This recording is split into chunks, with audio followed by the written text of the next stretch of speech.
mo bang humanap kayo ng ka-partner? Change your partner. Ate, asawa mo si Kuya, madalas kayo magkasama. Pastor, si Kuya, baka pwede nyo sa King College.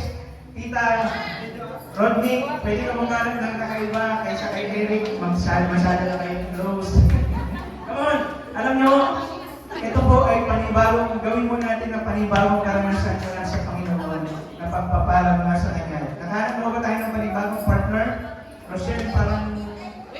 oo ka ba? Sige. Okay. Sige, magalak mo tayo sa presensya ng Panginoon. Muli po natin sabihin ang banal na tayo.